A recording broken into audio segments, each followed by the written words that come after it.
All right. Welcome to Practical Ideas for Growth. I am Sarah Dobeck, and today I am joined by Kristen Lewis. And so excited to have you with us, Kristen. I've known you for a long time, and you have a strong career in history and accounting marketing. In fact, I think you were one of the handful of people I first met when I joined AIM years ago, and we were volunteers together. It's fair to say we still are volunteers together, but maybe not nearly as active as we used to be. For sure. Thank you for having me. Yeah, I remember it too. Meeting each other awkwardly in outside of hotel meeting rooms before we went into committee meetings and whatnot. So yeah, it's been a long time. Yeah, and then serving on the board together. You're actually one of AIM's past presidents, and most recently named to the Hall of Fame. So congratulations for that. Thank you.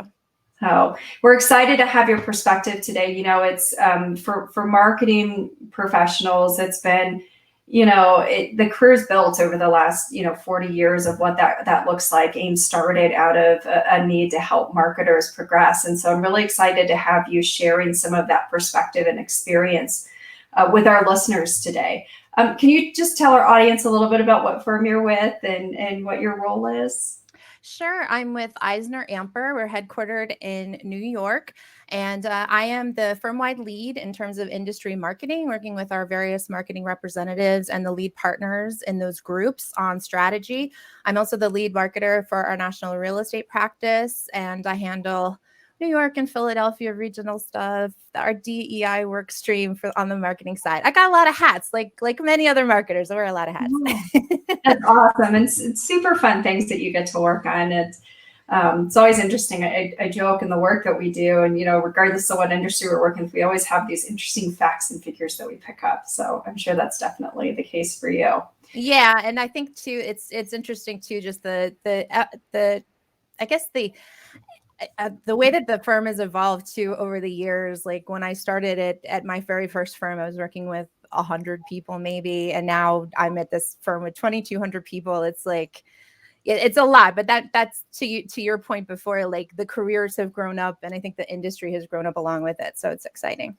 Yeah, and not to take us down a rabbit hole, but your firm's most recent announcement with the funding infusion is interesting. So I'm sure that's got to be well, it's I mean, next to a couple of firms that tried this 20 some years ago, it's a little bit new for the profession. So that has to be an interesting time to be in your role and to be working in this. And it's kind of exciting. I know initially when the news broke and everything, I think there were some questions from folks, but every time I've experienced that, everyone's nervous about change, but every time in my career, some big change has come, whether it's a merger or some business unit changing or whatever, it's created a lot of opportunities and new avenues for growth and success and whatnot. So, I think we're poised well to do some really cool things for our clients and hopefully, continue to grow on our path. And we're supposed to be agents of change as marketers. So I'm excited to be there. Well, speaking of agents of change, I joke with people. I'm like, I hope you didn't get into public accounting thinking you were never going to work, not change. What's the biggest evolution that you've seen in accounting firm marketing and business development over the years? I know that's a big ask, right? Because there's a lot that's changed, but just in your perspective, what have you seen as it relates to, that evolution of marketing and business development for accounting firms? Well, I think to point to one thing that has really has stuck out for me, and especially as shown over the past couple of years, I think is just the level of sophistication that we've been bringing and creating targeted, specific content, thought leadership that helps our clients, helps our prospects, and gets us in the door. The fact that, when I started, we had a paper newsletter. We had two of them. There was the general one, which was like, here's some general business, and then here's our picnic. And then you also had like one for healthcare or something like that.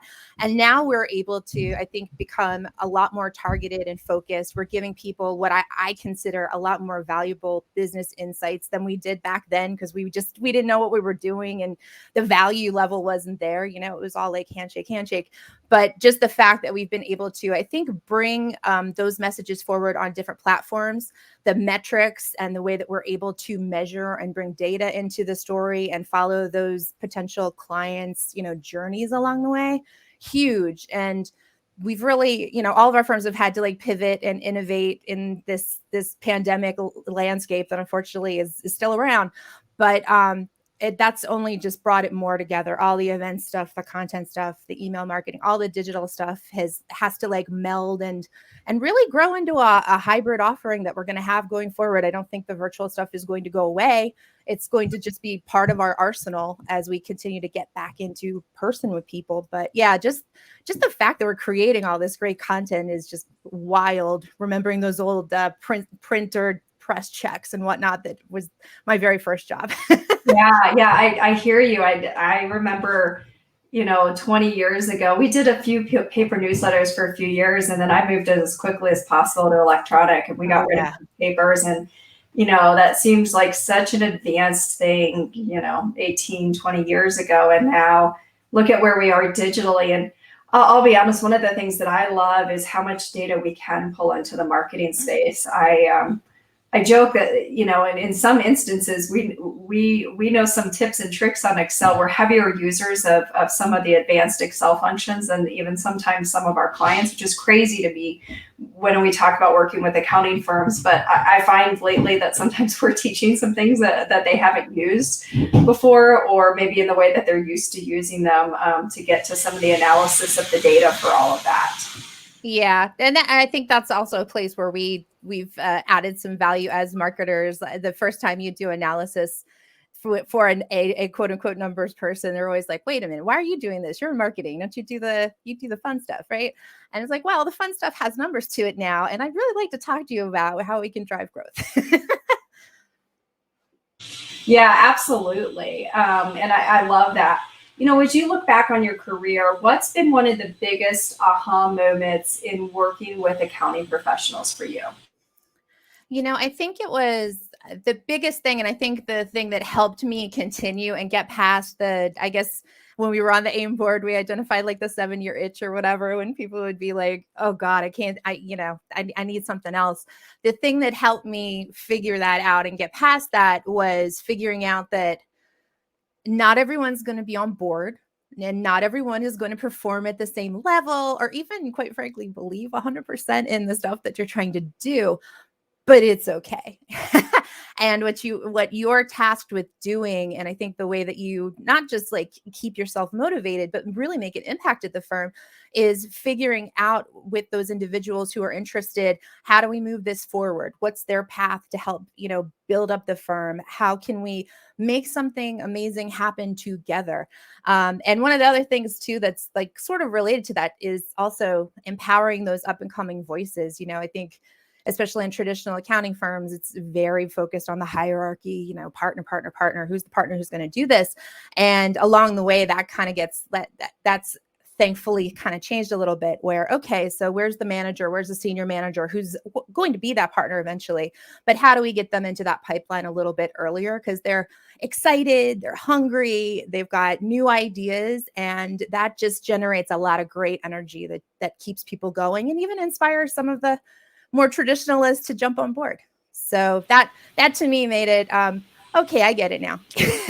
Yeah, and I love that you talk about that, because we get that question all the time in our work, especially when we're working with a firm that's new on their marketing journey or newer on their journey. And you guys are very seasoned, very mature at EisnerAmper. But, when a firm is first starting on their journey, they're like, well, not everybody wants to market. Not all my partners buy into this. And we talk about that all the time, that we really meet each person where they're at. And, there's this magical thing called peer pressure too. Once one of them does it, the rest of them do it. But some of it just takes time.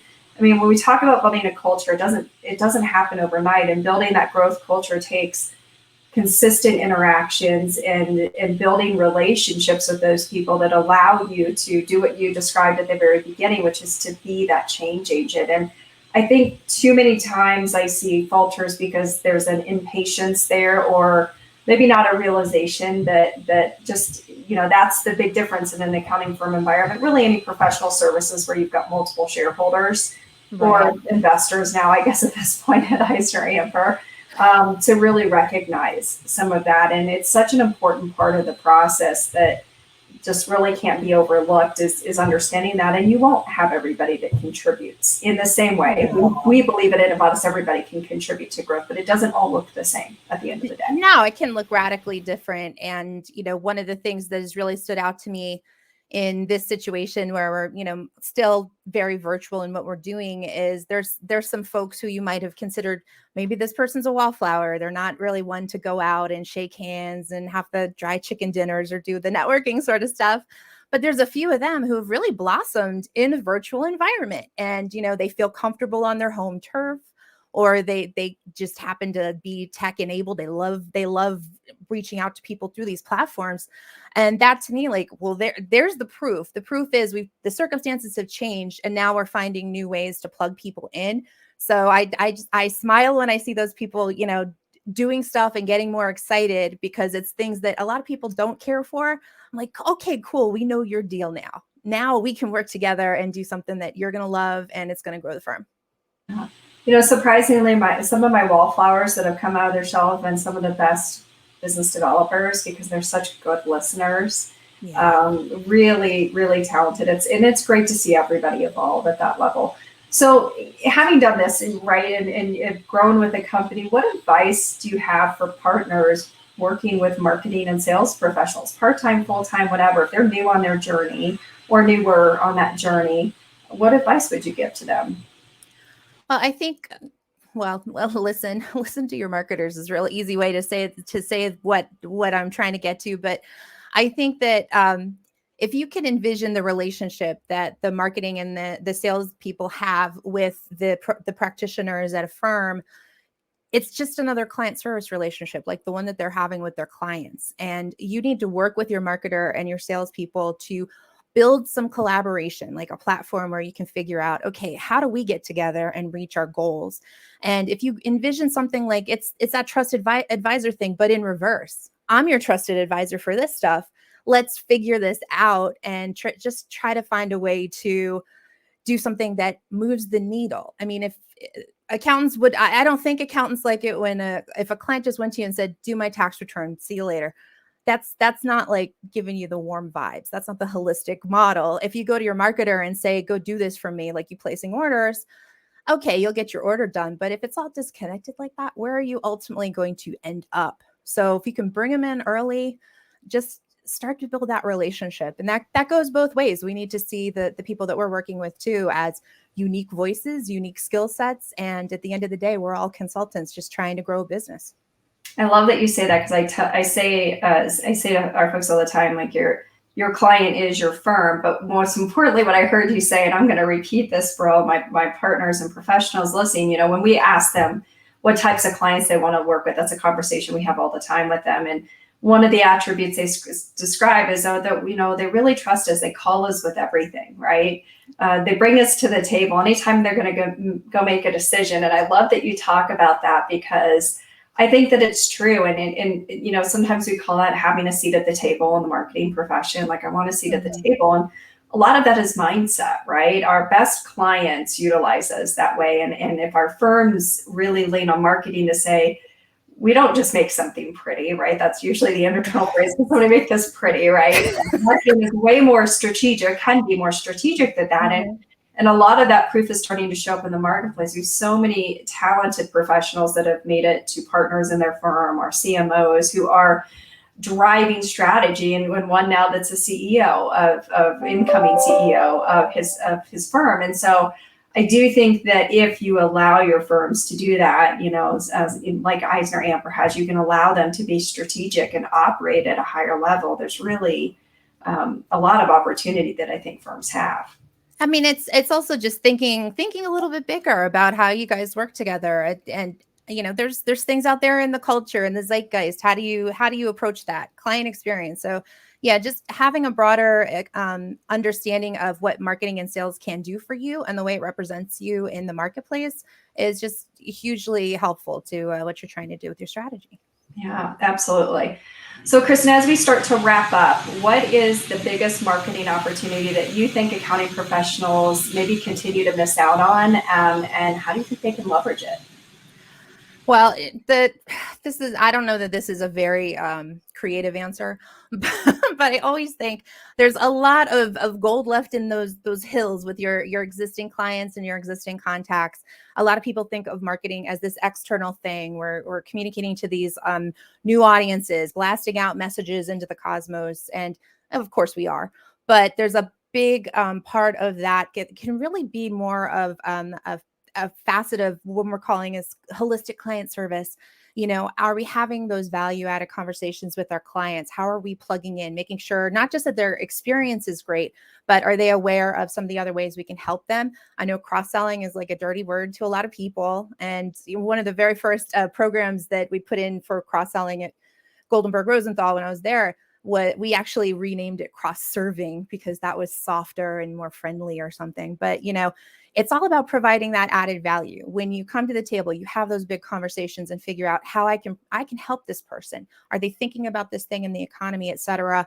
That's how we become like trusted advisors. So from a marketing aspect, make sure your team is getting education and exposure to all those additional services. What are the first off, the benefits to the clients, the hugest thing. Don't tell me, how smart you are, but how is this going to impact their business? And once you start to do that and build that relationship, that's going to add on to the opportunities that you and your team have. And also get creative with some of your client development. I know that it's like twice a year, I take them to a ball game. That's great and stuff. And dinners are cool too, but maybe you can involve them in some of your content. Maybe you can take them to an event or something where they're speaking as an expert, or put them in contact with other business opportunities. So there's a lot of different ways that we can really massage those client relationships and uncover just hidden gems and just make them want to stay with us, make it sticky relationship. Oh, I love it. You're preaching our story here. That low hanging fruit. There's so much missed opportunity, in my opinion, with most firms. We to your point, we are so focused on that external, that brand new client, and I think with today's market and how it's shifting, your buyers want to hear those things from you. They don't want to go a million different places to find what they need in most cases. So Yeah. I love it. Kristen, thank you so much for joining us. This has been a wonderful conversation. I really appreciate you sharing your perspectives and your experience with us. Oh, thank you so much, Sarah. Thanks for having me. My pleasure. All right. Thanks, everyone.